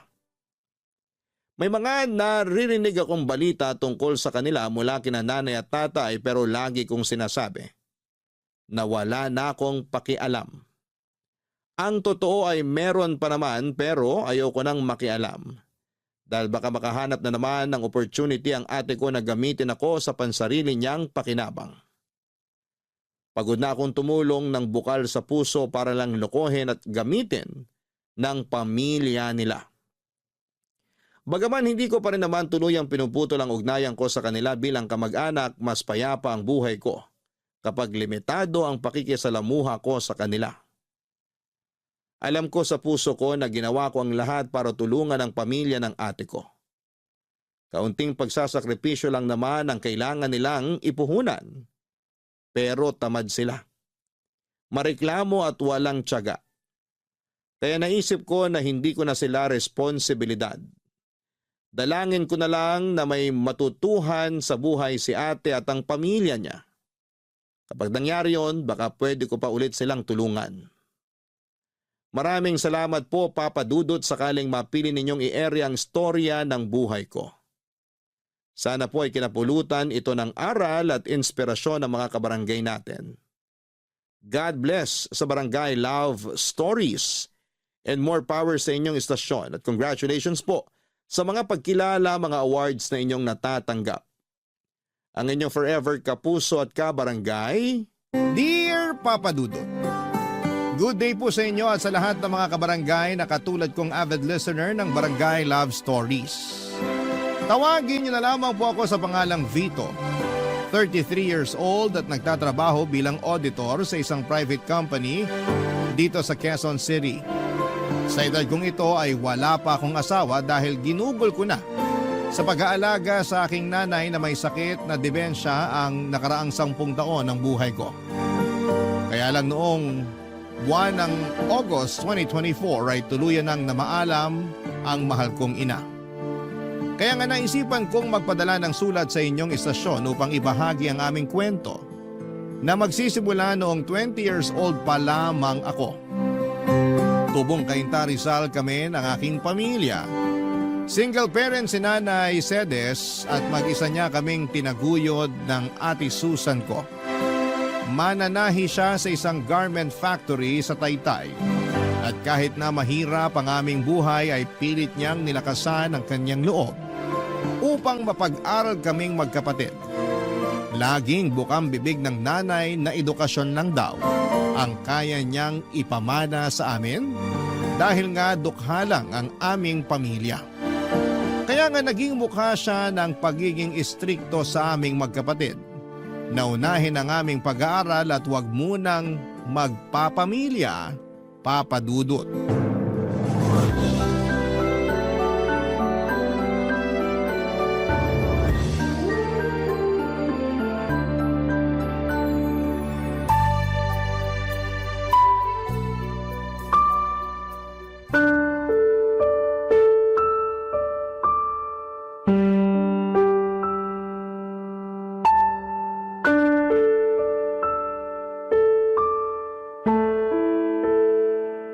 Ano ba naman to, Vito? 2 major subject mo pa talaga yung 3? Tapos yung iba rito ay puro na 2? Sigurado ka bang makakagraduate ka nito? Opo, Nay. 5 naman po yung bagsak. Wala naman po akong 5 dyan. Wala ring incomplete. At talagang pinagmalaki mo pang wala, ano? Hindi po ba dapat? Hindi talaga kasi kahit walang 5 rito, ang baba pa rin ito. Kumbaga, katumbas ito ng mga gradong palakol nung elementary at high school. Pasensya na po kayo. Yan lang po kasi talaga ang kinain ng utak ko. Pasensyahin mo mukha mo. Mababago ba nun tong mga grado mo? Saka kaya siguro ganito to kababa kasi hindi ka naman talaga nag-aaral. Oo, pumapasok sa eskwelahan at nanghihingi ng baon. Pero baka hindi naman talaga doon ang punta mo. Saan naman po ako pupunta kung hindi sa eskwelahan? Saan pa ba? Di sa bilyaran? O di kaya doon sa computer shop? Naku, wag ka nang magsinungaling. Nakita ka nga ng ate Susan mo sa mga lugar na sinasabi ko. Nagpapaprint lang po ako sa computer shop. Hindi po ako tumatambay doon o naglalaro. Talaga lang ha? Pexman, Yung sa bilyaran? 1 beses lang naman po akong pumunta sa bilyaran. Nung nagkita-kita lang kami ng mga ka-text clan ko. Saka nandun din naman si ate Susan eh. Nakikipag-inuman pa nga siya tapos ako lang ang pinagagalitan nyo. 18 anyos na yung ate mo. Nung panahong yon. Ikaw 15 pa lang, pero nakuha mo pang pumaroon. Tapos magre-reklamo ka sa akin kung bakit ikaw ang pinapagalitan ko at hindi kasama ang ate mo? Opo, Kasi paborito niyo si Ate Susan. Hindi niyo nga siya kayang pagalitan kasi ayaw niyong magtampo siya sa inyo. Anong sabi mo? Sabi ko, paborito niyo si Ate Susan. Ako hindi. Mas mahal niyo si Ate Susan. Tapos galit kayo sa akin. Ano bang pinagsasabi mong bata ka? Alam niyo po kung ano ang sinasabi ko. Saka hindi na ako bata para di pa maintindihan yung totoong nangyayari. Ang unfair niyo, Nay. Kasi si Ate Susan lang yung tinuturing yung anak. Tapos ako, parang wala lang. Kung parang wala ka lang para sa akin, sana hindi na kita pinag-aral, pinakain at pinatira sa bahay ko. Hirap sa'yo, sumasama ang loob mo pag napagsasabihan ka. Maanong intindihin mo munang mabuti ang sitwasyon? Total, sabi mo, hindi ka na bata. Ibig sabihin, malawak na dapat ang pangunawa mo. Kahit na anong sabihin niyo, ganun ko po nakikita ang sitwasyon. Sana talaga hindi na ako sinaoli nun ni tatay sa inyo. Abay, sana nga. Ano pong sinabi niyo? Sana nga, hindi ka na sinauli sa akin ng magaling mong ama kung magiging ganyan lang katigas ang ulo mo paglaki. Napakawalang utang na loob mo, Beto. Hindi ka marunong rumispeto sa ina mo na nagpalaki sa'yo. Papa Dudut Jr. ako ng tatay ko at bukod doon ay kamukha niya rin ako. Kaya ganoon na lamang ang irita sa akin ng nanay sa tuwing maaalala niya sa akin ang nambabae naming tatay. Noong naghiwalay sila ay kinuha raw ako ni tatay pero binalik din kalaunan sa poder ni nanay Papa Dudut. Kaya pala hindi niya ako paborito dahil bukod sa mga katangiang yon, mahina rin talaga ako sa klase namin at may pagkabulakbol. Hindi ko naman siya masisisi kung natuon ang lahat ng atensyon niya sa Ate Susan ko dahil nga para sa kanya ay mabait ito at masunurin. Kahit na inis ako dahil lagi niyang kinakampihan ang ate ko, hindi naman ako nagtanim ng sama ng loob kay nanay. Kasi siya pa rin naman ang nag-iisa naming magulang na nagtaguyod sa aming magkapatid. Mahal ko pa rin siya kahit na hindi kami madalas magkasundo. Kaya lang dahil sa favoritism ni nanay ay hindi kami lumaking close sa isa't isa ni Ate Susan. Para sa akin ay hindi totoo ang lahat ng kabaitan at pagiging masunurin niya na laging nakikita ni nanay. Iniisip ko na maskara lamang niya yon para paboran at kampihan ni nanay. At ako naman yung laging pag-initan. At napatunayan ko yon. Nung isang gabi ay nahuli ko siyang ginagawa ang bagay na yon.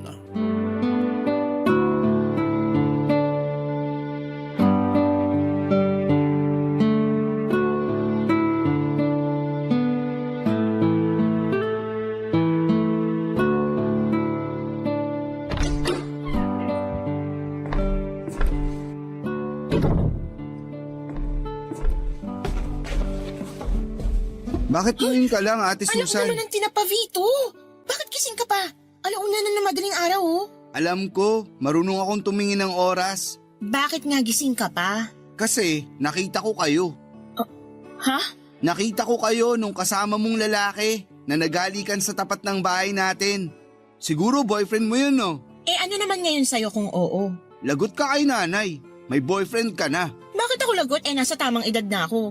Baka kung ikaw ang magka-girlfriend, ikaw pang malagot. Malamang, kasi paborito ka ni nanay kesa sa akin. Buti alam mo. Kaya kung ako sa'yo, itulog mo na lang yan. At bang kalimutan ingay mo na yun? lang yung nakita mo. Oh, bakit kising pa kayong dalawa? Nay, si ate po kasi... Nay! Ano ba kasi yon? Bakit mo naman tinatakpan ang bibig ng kapatid mo, Susan? Kasi po, aray! Bitiwan mo kasi ako! Nay, si Vito! Kinagat po yung daliri ko! Ano? Patingin nga ako. Naku, may bakas pa ng ngipin ng kapatid mo. Bakit mo yun ginawa sa ate mo? Napakabastos mo, Vito! Wala po akong ginagawa. Si Ate Susan nga yung may ginagawa eh. Anong ibig mong sabihin? Kasi po... Mabuti pa po matulog na tayo. Huwag niyo na kausapin niyang si Vito kasi malamang kung ano-ano na namang kalukuhan ang sasabihin niyan. Anong puro kalokohan? Ang sabihin mo, natatakot ka lang malaman ni nanay ang totoo. Ano ba kasi yung totoo na yon? Sabihin mo nga sa akin. Huwag niyo na po kasing alamin yun. Wala lang po yun. Eh kung wala lang yon, hindi ka dapat matakot. O ano na Vito? Naiinip na ako sa sasabihin mo. Nakita ko pong may kahalikang lalaki si Ate Susan kanina. Hinatid po siya dito nun sa bahay. Tapos inamin ni ate na boyfriend niya yun. Ano ka mo? Totoo ba yung sinabi ng kapatid mo? Siyempre po hindi. Anong hindi? Galit nga si nanay sa mga sinungaling. Kaya bakit ako magsisinungaling? Totoo yung sinabi ko. Kitang-kita ng dalawa kong mga mata. Tumigil ka na nga. Napakasumbongero mo. Huwag mong pagdiskitahan ng kapatid mo. Kausapin mo ako, Susan. Ano pa po bang pag-uusapan natin alam ko na kung saan yun pupunta. Kung ganon, totoo nga na may boyfriend ka na? Abay, kabilin-bilinan kong wag na wag ka munang magbo-boyfriend. Pero hindi mo ako sinunod. Ilang buwan lang naman gagraduate ka na sa kolehiyo. Hindi ka pa talaga nakapaghintay. Sawang-sawa na ako maghintay at sundin kayo. Puro na lang kayo pagbabawal na para bang mapapasama ako pag nag-boyfriend ako. Nakakapagod na kayong sundin. Ikaw pa talagang napagod ako. Tinanong mo ba kung ayos lang? Ang tanging hiling ko lang naman ay magtapos muna kayo ng pag-aaral ni Vito bago kayo makipagrelasyon. Akala ko pa naman naiintindihan mo, pero mas masahol ka pa sa kapatid mong matigas din ang ulo. Bakit na naman po ako nasali sa usapan? Si Ate Susan po yung may kasalanan. Kaya siya lang ang dapat niyong pagalitan. Damay ka na doon dahil pareho kayong pasaway at sakit sa ulo ko.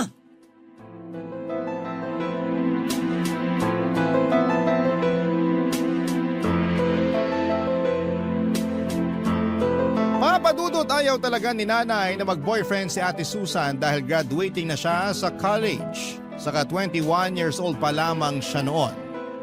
Pakiramdam kasi ni nanay lahat ng mga lalaki ay manloloko katulad ng tatay namin.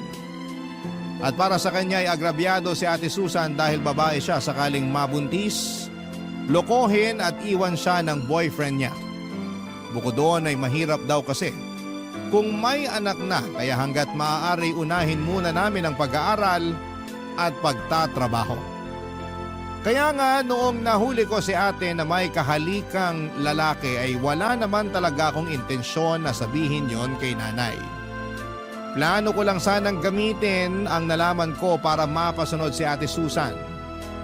Kaso nangyari na nga ang hindi dapat mangyari. Galit na galit sa akin ang ate ko kasi sinumbong ko raw siya sa nanay namin kaya naman pinagbantaan niya ako. Na mananagot ako sa kanya. Nung una, papadudot ay hindi ko pinansin ang pagbabanta niya dahil ako naman ang pwede niyang gawin. Kaya lang isang araw nang pauwi na ako galing sa eskwelahan ay may grupo ng 3 lalaki na humarang sa akin. Yung isa doon ay namukhaan ko na lalaking kahalika ng ate ko. Siya yung humablot sa bag ko at nagdala sa akin sa may talahiban. Siya rin ang tumulak sa akin sa may putikan. Yung isa naman ay sumipa sa akin sa tiyan tapos yung isa naman ang sumabunot sa akin. Pagkatapos noon papadudot ay tuluyan na nila akong binugbog upang turuan daw ng leksyon. Barangay Love Stories. Barangay Love Stories. Papadudot, hindi naman ako napuruhan sa pambubugbog sa akin ng boyfriend ni Ate Susan. Kasama ng mga tropa nito. Tinuruan lang daw nila ako ng leksyon dahil masyado akong madaldal. Kaya lang na-trauma naman ako. Alam ko na si ate ang may pakana ng mga bagay na yon kaya naman galit ako sa kanya.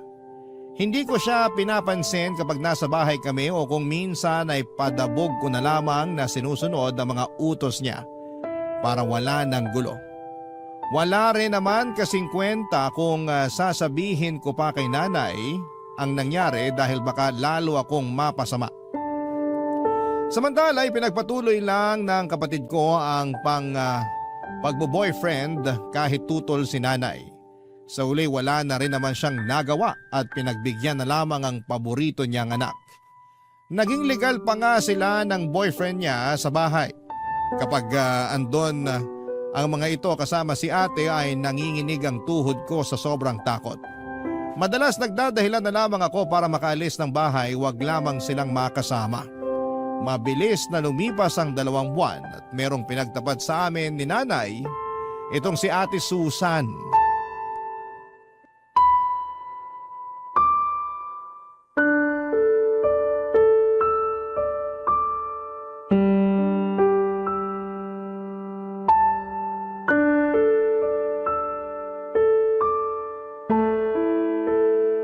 Nay, aalis na po ako. Magsasama na kami ng boyfriend ko. Ano? Paano na lang ang pag-aaral mo? Ayoko naman talaga ng kurso ko eh. Kayo lang naman yung nagpumilit sa akin na kumuha ng business administration eh. Wala nga akong alam sa pagninegosyo. Kaya nga pinag-aaral kita para malaman mo. Saka yun yung kurso na siguradong may patutunguhan ka pagka-graduate mo. Ayoko nga po sabi ng kurso na kinuha ko. Kung gusto nyo, kayo na lang ang mag-aral. Anong sinabi mo? Alam ko narinig niyo yung sinabi ko. Hindi ko na po uulitin. Pinag-aral kita. Hindi para sagot-sagutin mo ako ng ganyan. Ate Susan, bakit mo naman bigla yan naisip? Kung kailan malapit ka ng graduate? Wala ka na doon, no? Masyado kang maraming tanong. Tama ang kapatid mo. Bakit din biglaan ang pag-alis mo sa bahay natin, anak? Sabihin mo, ano ba kasing nangyari? Alam niyo, nakakainis na kayong dalawa eh. Kung makatanong kayo, akala nyo naman malaking krimen yung gagawin ko. Hindi ba pwede na gusto ko nang bumukod at magsama na kami ng boyfriend ko? Hindi ako naniniwala na yun lang ang dahilan mo. Kilala kita, may pagkasinungaling ka. Anong sinabi mo? Sabi ko, may pagkasinungaling ka. Totoo naman eh, maraming beses ka nang nagsinungaling kay nanay. Pinagbibigyan ka lang niya kasi paborito ka niyang anak. Pwede ba, Vito? Manahimik ka na lang muna dyan. Hindi naman to tungkol sa'yo eh. Tungkol to sa ate mo. Kaya wag ka na munang sumubat-sabat dyan. Kaya ka hindi paborito ni nanay kasi masyado kang trying hard. Hindi ako trying hard. Trying hard ka? Pwede ba? Manahimik na nga kayong dalawa. Yang anak niyong pagsabihan niyo, Nay. Masyadong mayabang eh. Wala namang pinagmamayabang. Bakit ikaw? Anong pinagyayabang mo? Sige nga. Ayaw mong tumigil ah. Nasaan na ba yung kawali, mga linti kayo? Habang tumatagal masyado kang nagiging epal eh. Ikaw nga, akala mo kung sinong spoiled brat? Talaga lang ah. Sinabi ng tumigil na kayo! Sige, sa susunod na marinig ko pa yung bangayan ninyo, ihahampas ko na sa mga pagmumukha nyo ang kawaling to. Kaya mas lalo kong gustong umalis sa pamamahay na to eh. Sawang-sawa na ako sa pagiging diktador nyo. Ako pa rin ang nanay nyo, kaya karapatan kong diktahan kayo. Hindi nyo na magagawa yun dahil ayoko nang tumira sa pamamahay na to kasama kayo. Ayokong palakihin na magiging anak ko rito. Ano ka mo? Sinasabi ko na nga ba, buntis ka ate! Oo, buntis nga ako. Kaya hayaan nyo na kami magsama ng boyfriend ko.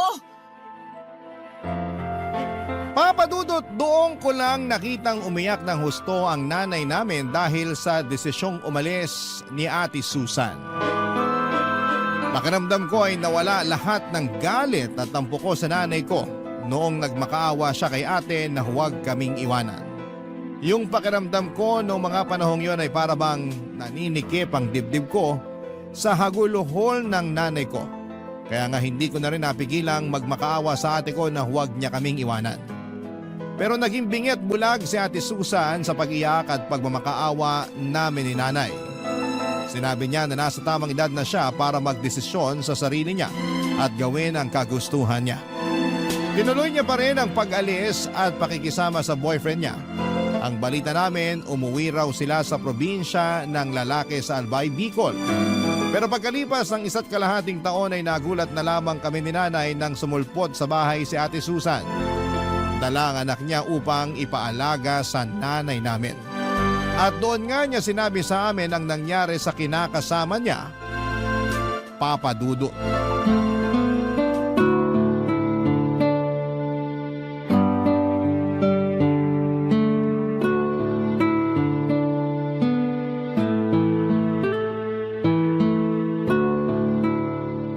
Grabe yung iyak ng apo ko. Akala mo naman inaaway. Buti na lang talaga napatulog ko na siya. Kaya nga, Nay.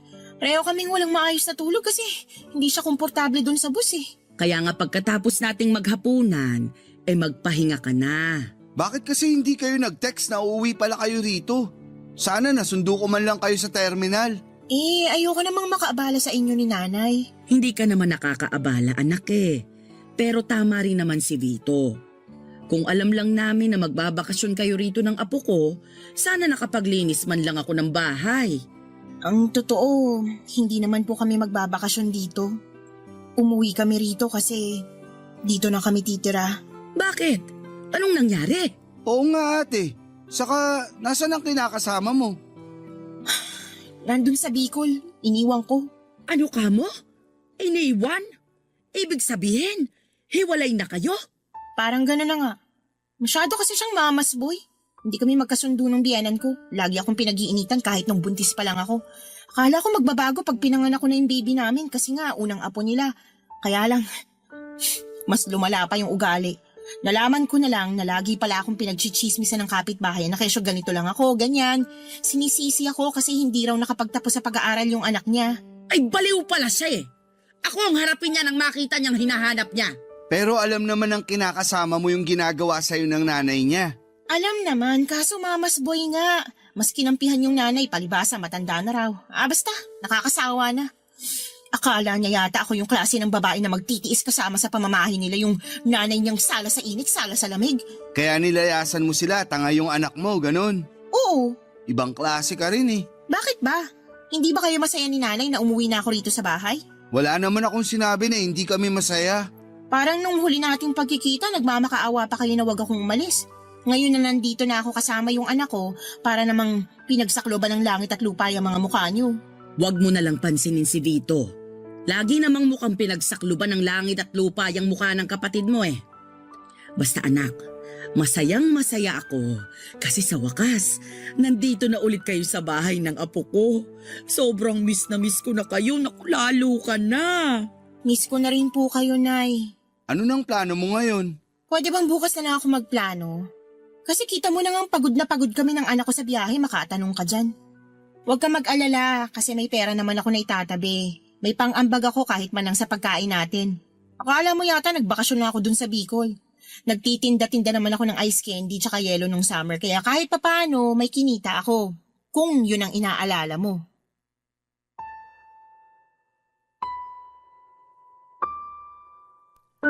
Papa Dudut tuwang-tuwang nanay dahil sa pagbabalik ng ate sa bahay kasama ang kanyang anak.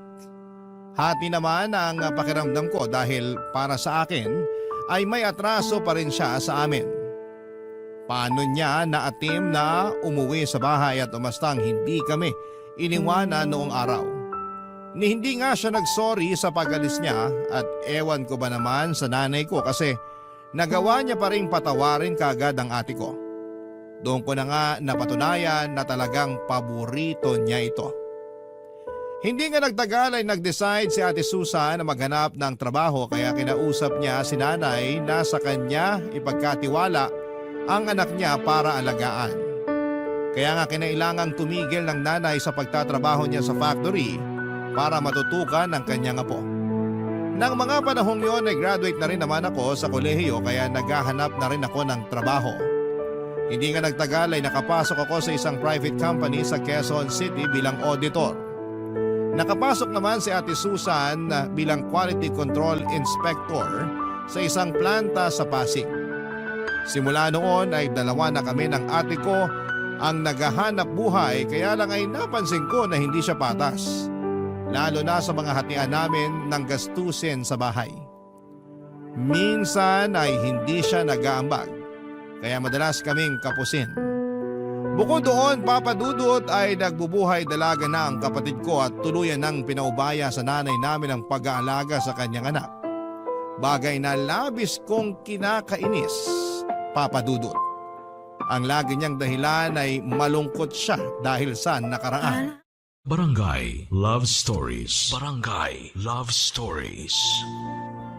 Papa Dudut, dahil sa pagbubuhay dalaga ni Ate Susan ay lagi kaming nagtatalo tungkol sa hindi niya patas na pagbibigay ng pera kay nanay para sa mga gastusin sa bahay.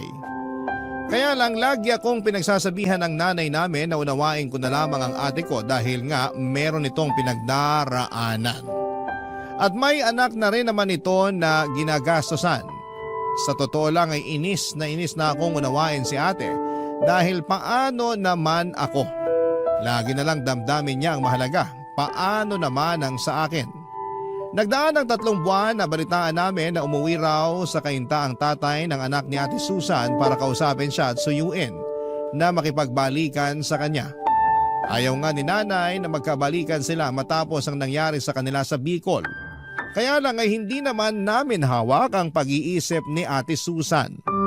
Sa huli ay nagkapatawaran sila ng kinakasama niya at nagdesisyon na mag-live-in ulit, Papa Dudut. Dahil doon ay nagalsabalutan ang kapatid ko at naulit na naman ang senaryo noon kung paano niya kami iniwan ni nanay, Papa Dudut.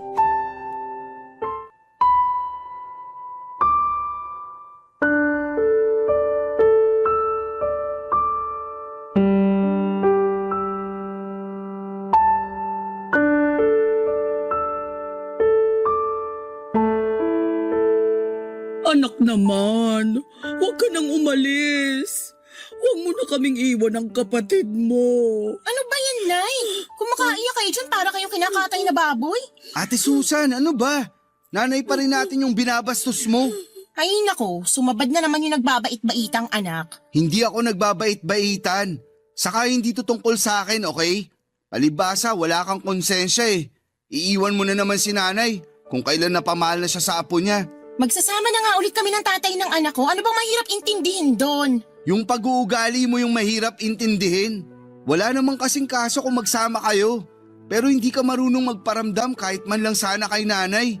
Hindi ka tumatawag o nagte-text. Hindi ka marunong mangamusta sa amin dito sa bahay. Maiisip ko pa ba yun? May anak nga akong inaalagaan. Hindi katwiran yun. Ang sabihin mo, wala ka na talagang respeto sa nanay natin. Oh, tapos ngayon, aalis ka na naman. Sigurado ako na hindi ka na naman magpaparamdam sa amin ni nanay.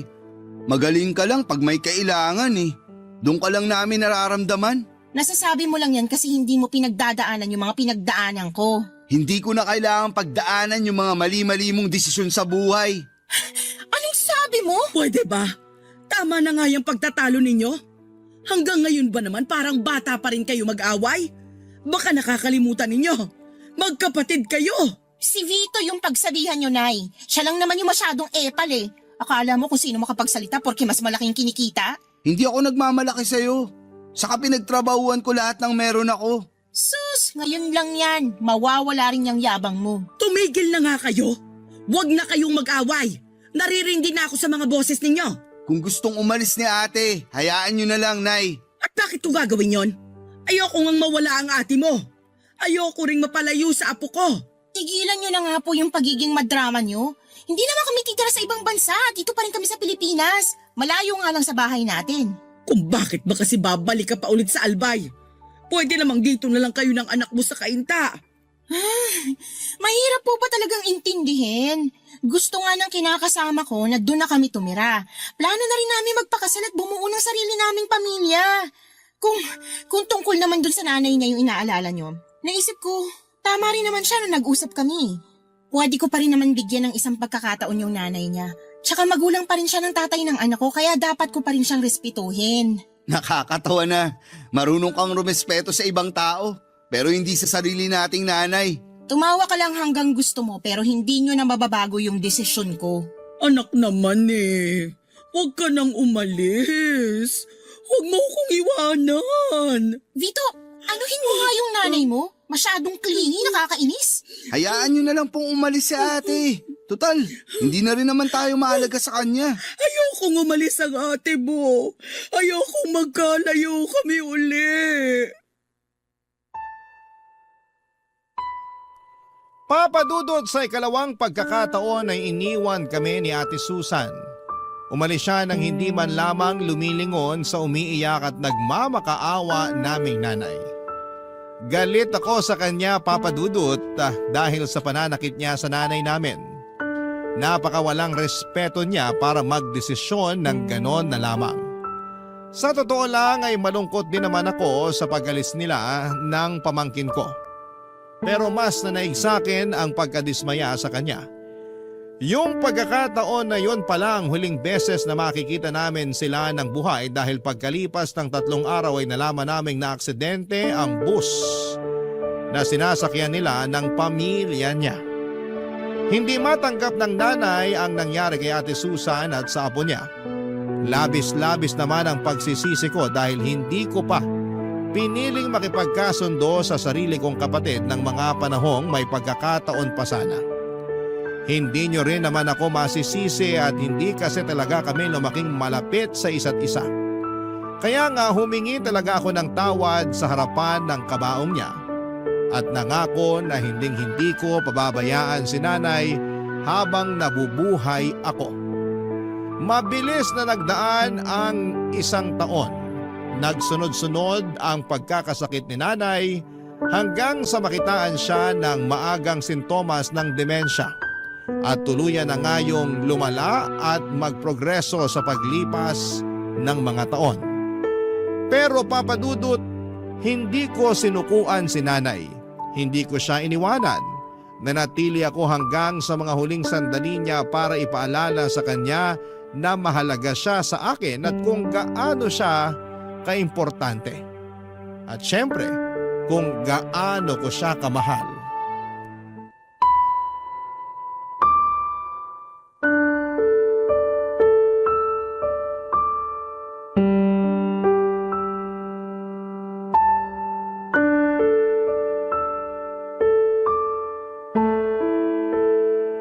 Nay? Nay, gising na po kayo para magmerienda? Ayoko pagising. Sayang naman. Nagluto pa naman ako ng paborito niyong pancake. Pancake? Nasaan pancake ko? Ito po oh. Hinati ko na yun ng maliliit para isusubo niyo na lang. Ay nako, paborito ko nga ito. Akin na, para makain ko na. Ay teka, sino ka ba? Paano ka nakapasok sa bahay ko? Nako, si nanay. Nakalimutan na naman ako. Hindi kita nakalimutan. Hindi lang kita maalala. O sige po, magpapakilala ulit ako. Ako po si Vito, anak niyo. Vito? Anak ko? Opo, yung bunso niyo. Wala talaga akong maalala na may anak ako na pangalang Vito. Pero meron akong naaalala na may anak ako. Kaya lang hindi Vito ang pangalan niya. Ano po? Susan! Ah, si Ate Susan po. Oo! Nasaan na ba si Susan? Parang matagal ko nang hindi nakikita yung anak kong yun. Kasi po. Kasi ano? Sige ka! Hindi ko kakainin tong pancake pag hindi si Susan ang nagpakain sa akin. Ay, kasi po, Nay, ano? Ano nga? Wala na po si Ate Susan. Ano wala na si Susan? Imposible naman yun. Kahapon lang nagkita kami. Ginawan pa nga niya ako ng pancake tapos sabi niya, kakainin daw namin ng sabay yung ginawa niya. Baka panaginip niyo lang po yun. Kasi matagal na pong patay si Ate Susan. Hindi patay si Susan. Nagsisinungaling ka lang. Hindi po ako nagsisinungaling.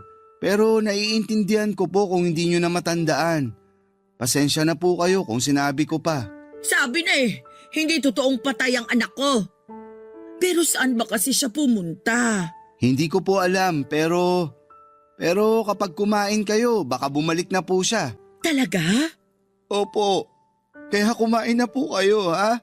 Kaso gusto ko si Susan magpakain sa akin. Si Ate Susan po magpapakain sa inyo sa susunod. Pero sa ngayon, ako na lang po muna. Promise?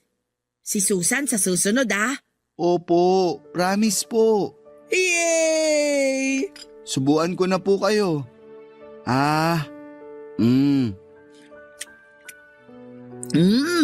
Sarap talaga ng pancake. Kumain lang po kayo ng marami para matuwa po si ate pagbalik niya. Sige. Gusto ko kasi matuwa sa akin yung anak ko Kaya nga po. Ikaw, kaninong anak ka? Sa inyo po. Wala talaga akong matandaan na may anak akong kapangalan mo. Pero, sige, simula ngayon, anak na kita. Ampunin na kita Magiging nanay mo na ako. Sige po, simula ngayon, anak niyo na ako. Ayan, para kahit wala pa si Susan, mayroon naman akong anak na kasama ko. Salamat, Vito, ha? Salamat sa pag-asikaso mo kay nanay. Walang anuman po. Mahal na mahal ko po kayo. Mahal na mahal din kita. Kayo ng Ate Susan mo. Papa Dudut, iyon ang mga huling sandali ng nanay kapiling ako. At pagkalipas lang ng 1.5 buwan ay tuluyan na siyang kinuha sa akin ng Panginoon. Napakalungkot ng mga panahong yon dahil nag-iisa na lamang ako sa buhay. Pero masaya naman ako dahil binigyan ako ng tsansa na alagaan si nanay hanggang sa mga huling sandali niya. Kahit na tuluyan na niya akong nakalimutan, alam ko na may mga pagkakataon na naaalala niya pa rin ako. At ganoon din ang namayapa kong kapatid na si Ate Susan. Pakiramdam ko ay bumabalik ako sa pagkabata sa tuwing may kinikwento si nanay na mga kaganapan na naaalala niya noong araw. Sa kasalukuyan ay inaabala ko ang sarili ko sa pagtatrabaho. Pero hindi ko naman pinabayaan ang mental health ko kahit na napakahirap umusad matapos mawala ng mga mahal sa buhay. Pero naniniwala ako na darating ang panahon na magiging maayos din ang lahat. Dalangin ko na lamang na sana'y masaya na si nanay kasama ang Ate Susan ko sa langit. Hindi na sila mahihirapan at hindi na rin sila magkakahiwalay pa. Hanggang dito na lamang po ang sulat ko at sana'y mapili ninyong i-ere sa Barangay Love Stories. God bless po sa inyo at sa inyong istasyon. Ang inyong forever kapuso at ka-barangay, Vito.